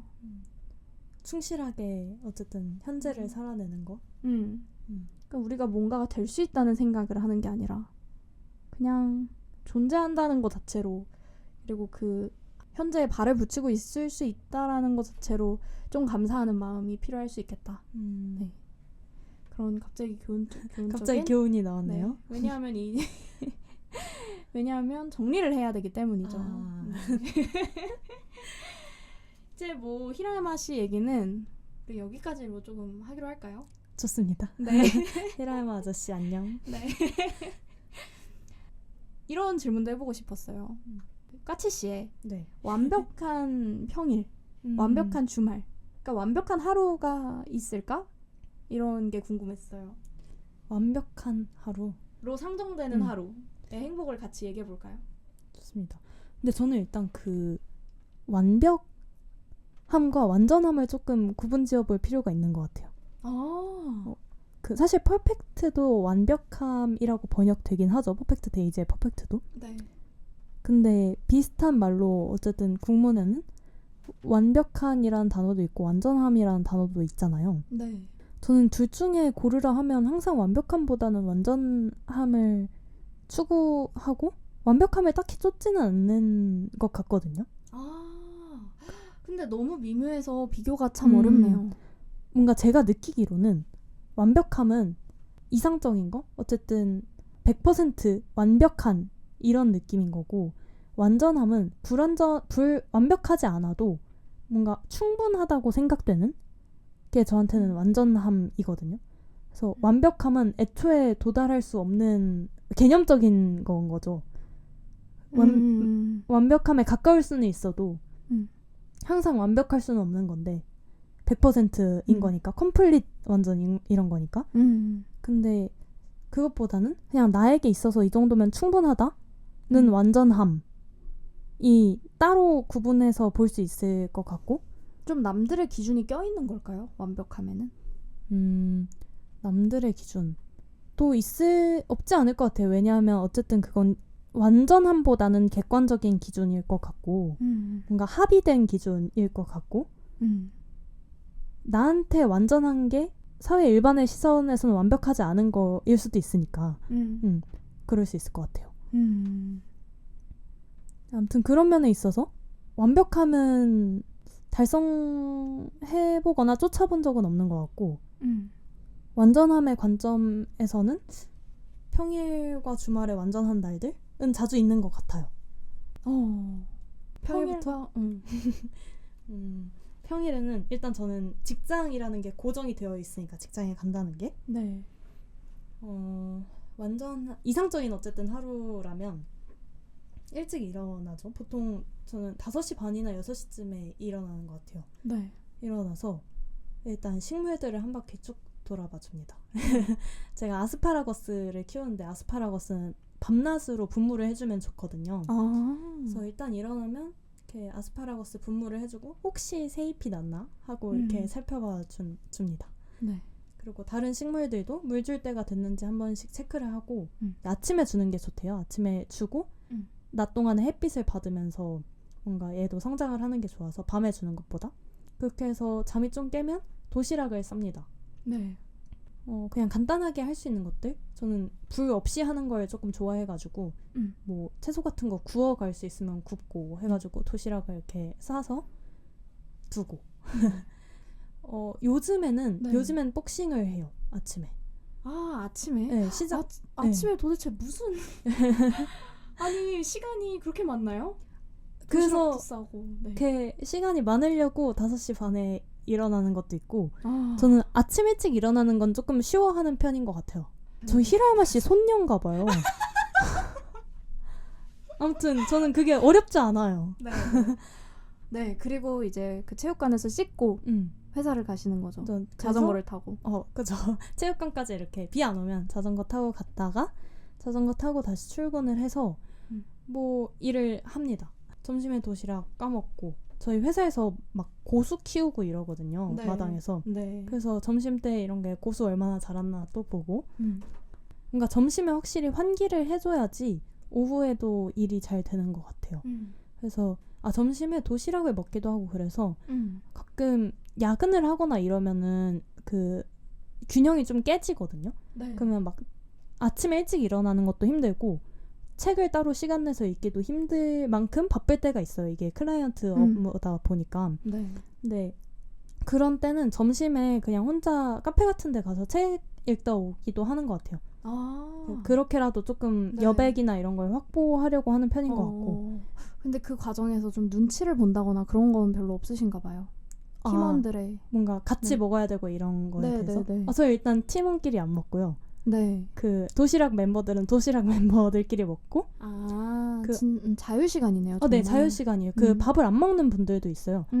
저 말고 다른 분들도 밥을 안 먹는 분들도 있고 그냥 그날 자기 편한 집에 갔다 와도 괜찮아요. 집에 갔다 오는 분들도 있어요. 자전거 타고. 괜찮네요. 네. 어떻게든 좀 공격적으로 여유 시간을 확보하겠다. 그거는 숨을 쉬려면은 그런 거를 좀 의무적으로 당장 숨이 안 쉬어지지 않더라도 여유가 있어도 의식적으로 챙겨주는 게 좋은 것 같더라고요. 왜냐면 곧 숨 못 쉴 것 같으니까 지금. 미리 왔어. 해줘야죠. 네. 그리고 저는 약간 너무 바빠서 책을 진짜 한 장도 못 읽고 이런 날도 있는데 근데 그게 너무 많이 반복되면 제가 조금 납작해지는 기분이 들거든요. 공부를 안 하면은 하루라도. 뭔가 그러니까 되게 학자 같은데 그 정도는 아니고 뭔가 이렇게 어쨌든 여유가 너무 없으면은 책이 그냥 공부의 느낌이 아니라 나의 여유로운 네. 뭔가 제대로 이 지식을 내 걸로 만들겠다 이렇게 있진 않고 여유 부리는 시간으로 많이 생각하는 것 같은데 그런 여유들 아니면 그냥 아까 제가 방랑한다고 했잖아요. 이렇게 길거리를 정처 없이 산책하기도 하거든요. 그런 여유들이 충분히 챙겨지지 않으면 제가 납작해지는 기분이 들어서 그게 제가 제일 지향하는 모습인 것 같아요. 네. 그래가지고 네. 그런 여유들을 조금 챙겨주려고 하는 편이고 요즘은 조금 여유가 있는 편이어가지고 거의 6시 반 이때쯤엔 퇴근을 하거든요. 네.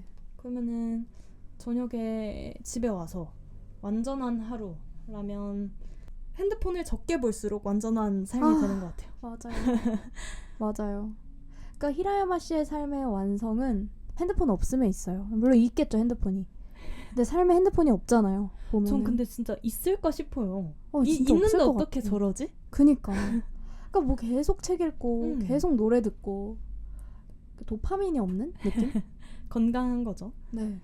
그래서 저는 이게 핸드폰을 한번 보면 퇴근하고 시간이 많아도 너무 막 핸드폰에 빠져들게 되면은 그 하루가 날아가더라고요. 아무리 그 앞에 잘 했어도 그 끝에가 정말요? 그렇게 날아가면 음. 조금 아까운 기분이 들어가지고 요즘은 그 어디서 봉투 같은 걸 가져왔는데 어디 서점에 갔다가 뭐 핸드폰 그만 보고 책 봐 이런 스티커를 주워왔어요. 네. 그 스티커를 그 봉투에 붙여놓고 그 봉투 안에 핸드폰에 넣어놔요. 우와. 그냥 닫아버리는 거네요, 네. 핸드폰을. 그리고 요즘은 더워서 못 하는데 제 집에 다락방이 있거든요. 네.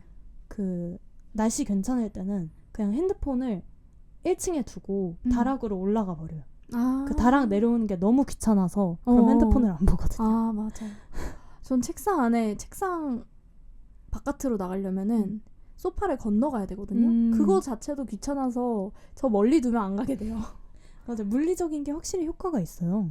맞아. 평일은 그렇게 했을 때 조금 완전 기분 좋다? 잘 살았다. 진짜 너무 기분 좋겠어요. 그죠? 5시 반에 일어나서 이렇게 알차게 살다니. 핸드폰도 안 보고. 항상 그러지 못하죠. 그쵸. 완전한 하루니까. 이상적인 주말? 네. 토요일에 조금 더 친구들 만나거나 이런 거를 많이 하는 것 같고요. 일주일에 한두 번은 그렇게 친구들 만나서 밥 한 끼라도 먹으면서 대화를 하는 게 완전한 삶을 만드는 데 도움이 많이 되는 것 같아요. 정말 맞는 말씀이에요. 대화가 없으면은 되게 쉽게 인생을 회의하게 돼요. 그죠. 뭔가 그 공감하고 공유하고 뭔가 그 대화에서 실질적으로 뭔가 이루어지지 않더라도 좋은 주제들로 좋은 대화를 한다는 것만으로도 되게 활력이 생기는 것 같아요. 아까 노트로 정리한다고 하셨잖아요. 네, 할 일들. 네, 할 일들 정리하면서 좀 깨끗해진다. 전 대화도 그런 것 같아요. 단순히 막 무슨 감정 쓰레기통으로 친구를 쓴다 이런 게 아니라 나를 또 정리하게 되고 그 친구의 얘기를 들으면서 또 삶에 대해서 또 정리하게 되는 것들 또 있는 것 같아요. 거창하진 않더라도. 맞아요. 이게 말로 함으로써 명료해지는 게 확실히 있는 것 같고 그리고 나한테만 갇혀있지 않고 친구들의 관점이나 이야기를 공유하는 데서 확실히 에너지가 있는 것 같습니다. 그것도 다양한 친구들이면 또 훨씬 좋겠죠. 그래서 토요일에는 뭐 약속을 보통 잡아요. 약속이 있어서. 그러고 이제 일요일은 조금 더 혼자 많이 시간을 보내는 것 같은데 에무시네마처럼 독립영화관 많이 가는 편이고요. 영화 좋아해서 라이카 시네마나 근데 제일 많이 가는 건 에무시네마예요. 서점을 가기도 하고요. 네네. 서점도 좋아하는 서점이 몇 군데가 있어요. 예술 근처에 머무네요. 주말에. 그런가요? 네. 그 좋아하는 게 책 영화를 좋아해가지고 항상 좋아하는 것들로 도피하는 것 같고 주말에는 학교 근처에 네. 가불문고라는 곳이 있거든요. 가불문고. 네. 네. 가불문고이고 옆에는 가불문구예요. 그래서 문구점이 있고 진짜 오래된 것 같은 문구점. 네네. 그 옆에는 한 켠에 이제 서점이 있는 건데 거기 큐레이션이 정말 좋아요. 꼭 한두 권 사게 되는 구성들인데 그냥 되게 평범한 서점처럼 느껴지는데 독립서점 같지도 않고. 네.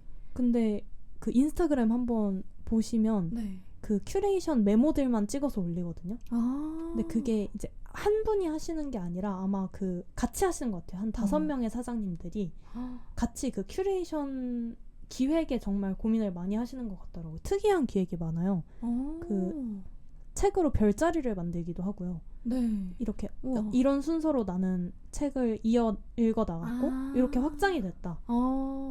그런 식으로 특이한 재밌는 구성도 많고 큐레이션도 좋아요. 꼭 들어가 봐야겠네요. 네.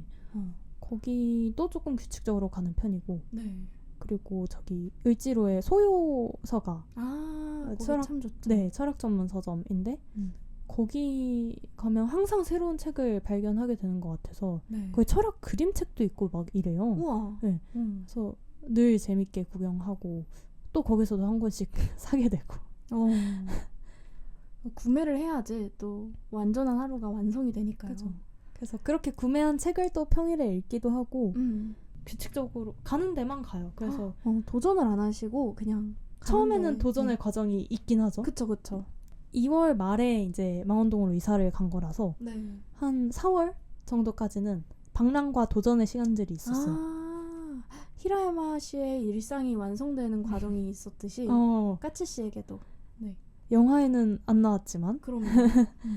근데 얘기를 들어보니까 히라야마 씨의 완벽한 하루가 왜 우리 모두가 공감하게 되었는지를 또 까치님의 얘기를 들으면서 공감이 되네요. 까치님의 하루와 너무 닮아있는 점들이 많은 것 같아서 안전하고 환대받는 게 당연한 공간들을 규칙적으로 가는 거, 그리고 아침 일찍 일어나는 거, 내 하루에 약간의 운동과 약간의 취향이 깃든 일들을 하는 거, 그런 것들이 완전한 하루의 비밀이었다. 그런 생각이 들기도 합니다. 저는 운동을 복싱같이 격렬한 운동을 시작한 지 얼마 안 됐는데 네. 그 격렬하게 땀 흘리는 운동이 좀 안정적인 생활이나 낙관적인 생활에 있어서 되게 좋은 영향을 주는 것 같아요. 그 맞아요. 선생님이랑 옛날에 했던 얘기 중에 뭔가 책을 읽지 않을 때는 사람들을 조금 밉게 보게 된다? 이런 얘기 기억나세요? 그럼요. 네. 그 뭐 지하철에서 조금 내 옆에 너무 붙어 앉거나 내 자리를 뺏거나 나를 이런 막 사람들 밀치고 가거나. 밀치고 가거나 이런 분들에 대해서 조금 더 애정을 갖고 다정하게 바라보는 것이 가능하려면 우리가 책을 읽을 때 그게 조금 더 가능한 것 같다는 이야기를 했고 저도 되게 많이 공감을 했었는데 그 이야기에 근데 한 축에 책이 있다면 또 다른 한 축으로는 격한 운동이 있을 수 있겠다는 생각이 요즘은 들더라고요. 제가 막 히라야마 씨처럼 평온한 사람이긴 한데 긍정적인 사람은 아니거든요. 그쵸. 네, 조금 까치 씨가. 네, 비관적인 부분이 있어요. 아시겠지만 네네네. 조금 히라야마 씨도 허무주의가 있을까요? 약간 있을 수도 있어요. 그죠. 말은 안 해서 행복하다고 본인이. 조금 저도 있는 것 같은데 좋게 말하면 비판적으로 보는 거고 안 좋게 말하면 비관적인 건데 네. 그런 부분들이 액티브한 운동을 함에 따라서 조금 더 낙관적으로 보게 되는 것 같다? 그런 변화를 조금 느꼈어요, 최근에. 요가라는 명상을 할 때는 그런 좀 더 책 쪽에 붙어 있는 걸까요? 그 에너지는? 조금 그런 것 같아요. 그게 에너지의 액티브함의 차이인지 뭔지 아직은 잘 모르겠는데 요가를 할 때는 그 책 읽는 거랑 크게 뭔가 거기서 받는 에너지가 다르진 않은 것 같았어요. 그 내면으로 향하고 차분해지고 다정해질 수는 있는데 네. 낙관이라는 건 조금 더 힘이 필요한 것 같아요. 에너지가. 근데 제가 뭐 요가를 제대로 수련을 안 해봐서 요가도 제대로 수련하면 에너지가 나오겠죠? 근데 저는 항상 찔끔찔끔 하기 때문에 근데 이게 좀 더 쉽게 막 확 에너지를 올리는 운동들이 제가 조금 더 힘있게 세상을 보는데 좋은 영향을 주는 것 같아요. 맞아요. 저도 진짜 공감을 하는 게 달리기도 그렇고 제가 요즘 하고 있는 크로스핏도 그렇고 격한 운동이잖아요. 그렇죠. 특히 크로스핏은. 근데 이것들을 할 때 저는 왜 이 에너지가 차오르냐면 잠깐은 내 몸에만 오로지 집중하게 돼서 그런 것 같아요.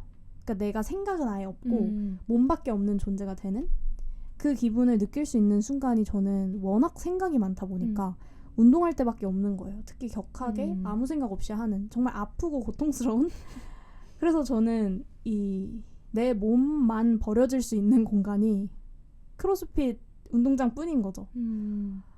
그래서 제가 생각하기에 제가 왜 히라야마 씨를 떠밀린 존재라고 얘기했는지를 생각을 해보면 저는 격한 운동을 하지 않으면 안 되기 때문에 하는 게 좀 큰 것 같거든요.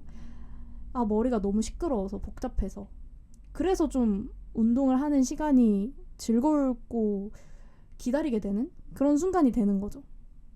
그러니까 저는 안 하면은 생존이 조금 불가능하기 때문에 하는 게 있어서 히라야마 씨도 삶을 그런 식으로 꾸렸을까? 이런 생각을 또 했었던 것 같아요. 운동이 정말 중요하게 작용하고 있네요. 네. 근데 저도 되게 비슷하게 느낀 게 저도 생각이 조금 많은 편이라서 그 요가할 때는 항상 생각을 했던 것 같거든요. 선생님들은 항상 생각을 비우라고 하시잖아요. 호흡에 집중하고. 네. 근데 물론 때때로 성공했지만 자주 생각을 하면서 뭐 회사 생각도 하고 이 동작도 생각하고 이 하다못해 숨에 대해서도 계속 생각을 하면서 수련을 했던 것 같은데 복싱은 그럴 틈이 없으니까 그냥 그 다음 주먹 어떻게 치지 이거에만 집중해야 되거든요. 너무 머리를 그거에 또 많이 써야 되니까 땀 뚝뚝 떨어지고 그래서 복싱은 생각할 시간이 없어요. 복싱이. 그래가지고 그 요가 할 때랑은 다른 경험을 하고 있다. 생각이 아예 사라지는 몸만 남는 살사님이 말해주신 것처럼. 까치님이 저희 전 팟캐스트 그 킨조 한나 감독님이 나오신 에피소드 들으셨잖아요. 네. 그 에피소드에서도 뜨개질이라고 하는 명상을 하는 얘기가 나오는데 거기서도 어느 정도 단계에서는 그냥 명상이 안 되고 여러 잡생각들이 들지만 계속하고 어느 정도 수련이 되는 그 정말 집중의 순간에 도달하게 되면은 모든 것들이 사라지고 어느 순간 나는 아무 생각 없는 기계가 돼서 시간이 훌쩍 지나 있다. 그런 얘기 해주셨잖아요. 저는 그래서 요가도 아마 조금 더 깊은 몰입의 과정에 들어가시면은 또 다를 수도 있겠다. 이런 생각도 들어요. 맞아요. 진짜 이게 가능하긴 한 것 같은 게 한 손에 꼽을 정도로 몇 번 느껴봤거든요. 조금 어렵네요. 네. 손에 꼽을 정도. 네. 그리고 이게 집에서 하는 데는 조금 한계가 있는 것 같아요. 너무 저를 제 주위를 낚아채는 것들이 많기 때문에 집에서 하는 것보단 진짜 그 경지에 처음 도달을 하려면 뭔가 요가원에 가는 게 좋지 않나 싶어서. 공간이 만들어주는 집중도가 정말 크니까요. 그죠. 저희가 이제 같은 고등학교를 나왔는데 네. 그 고등학교가 기독교 고등학교였어요. 맞아요. 저는 가끔씩 이제 매주 목요일마다 예배를 하곤 했는데 가끔 예배를 할 때도 제가 진짜 기독교인이 되진 않았지만 그때를 잠시 떠올려 봤을 때 가끔씩은 정말 몰두되는 어떤 기도의 경험을 했던 기억도 나요. 정말 몇 번씩은. 그래서 왜 사람들이 종교에 귀의하는지 또 왜 책을 읽고 왜 운동을 하고 왜 명상을 하고 이런 것들을 조금씩 이해를 하게 되는 것 같아요. 마음 건강을 챙기기 위한 각자만의 노력들. 선생님 의외로 예배 시간에 집중하는 학생이었나 보네요. 네, 저는 왜 그러냐면 제가 모범생 스타일의 학생이요. 까치님도 거의 비슷하신 것 같긴 한데 하라고 하면 하는. 그래서 선생님들이 목요일에 예배 시간에 집중해라 라고 하면은 그냥 하는 좀 수동적인 학생이죠. 저도 되게 모범생 타입이긴 해요. 말씀해 주신 것처럼. 근데 저는 예배 시간에는 항상 선생님 말을 안 들었던 것 같아요. 그치, 뭔가 모두가 해야 한다고 말하는 것은 아니니까. 근데 저는 좀 그렇게 됐던 것 같아요. 왜냐면 그 기독교 고등학교에서 만났던 친구들이 다 너무 착한 거예요. 그러니까 기독교인 친구들이 너무 착했어요. 나도 착한 사람이 될 수 있나? 기도하면? 막 이런 생각도 들었던 것 같아요. 맞아요. 거기 진짜 선한 친구들이 많죠. 근데 저는 그럼에도 불구하고 항상 그 기독교 학교에서 신을 믿지 않는 무신을 지금은 좀 다르긴 한데 무신론을 주장하는 그런 아, 학생이었기 때문에 약간 삐딱했던 게 있긴 했네요. 네. 항상 은밀하게 삐딱했던 것 같아요. 저 항상 모범생인데 네. 항상 어딘가 속에는 삐딱하게 있었던 것 같아요. 보여지기엔 모범생이라도 네. 사실은 아닌. 저는 오늘 까치님과 녹음을 해서 정말 너무 좋았거든요. 까치님이 생각보다 영화에 대해서 막 먼저 키워드도 제시를 해주시고 너무 학술적인 막 책들, 논문들 막 이런 거 소개해 주시니까 전 너무 편안했습니다. 까치님 어떠셨나요? 오늘 녹음. 이렇게 막 스튜디오에 와서 제대로 해본 적이 별로 없어가지고 떨릴 줄 알았는데 살사님이 잘 이끌어 주셔서 재밌게 했던 것 같아요. 제 얼마 전에 친구 만나서 그 살살님하고 저희 한 12시간 떠들었던 적이 있잖아요. 네. 그때 전 너무 신기해가지고 다른 친구한테 말했었거든요. 어떤 친구를 만났는데 나 말을 잘 안 하는데 이 친구하고 12시간을 떠들었다 이야기하니까 그분이 살살님을 두고 와 그분은 대화의 신이구나 이렇게 얘기했던 적이 있어요. 네. 근데 역시 대화의 신답게 네, 이 대화를 잘 이끄는구나 또 감탄하네요. 극찬 감사하고요. 저는 대화의 신으로 이 팟캐스트를 잘 운영을 해보다가 또 까치님 모실 수 있을 때 모시도록 하겠습니다. 좋습니다. 또 나와주실 거죠?